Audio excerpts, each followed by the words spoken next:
we had no choice but to watch our patients dying in front of our eyes.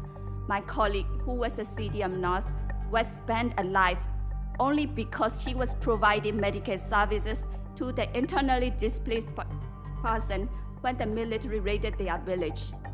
So there are many cases what my friend went through.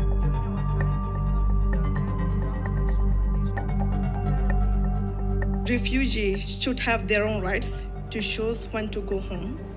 The decision to repatriate cannot be left in someone else's hands.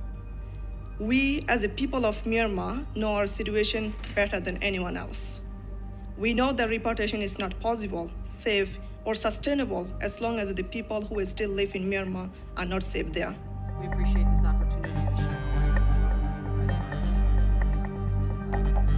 We have convened this hearing because 2.5 years after the coup, the human rights situation in Burma has only continued to deteriorate. We must continue to call for an end to the savage persecution of the Rohingya people and other religious minorities, and the release of thousands of political prisoners, respect for freedom of speech, and the restoration of the parliament elected in 2020.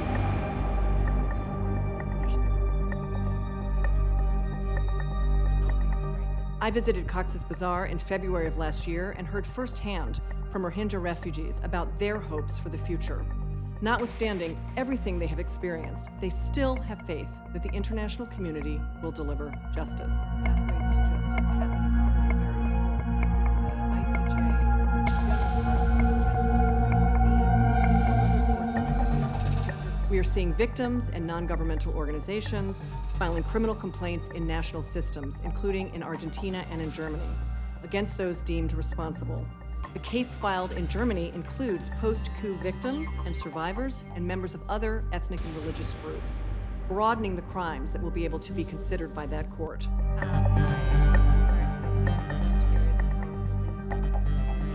I think it is right for the United States to recognize the National Unity Government as the legitimate government of Burma. And I also think we must only consider the NUG to be a legitimate body if it includes significant and meaningful Rohingya representation.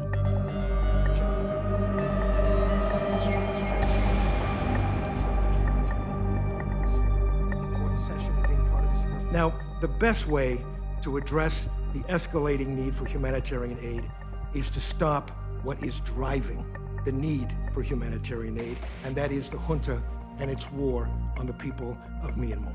And the best way to do that is to deny the junta the three things that it needs the most to sustain itself: weapons, money, and legitimacy.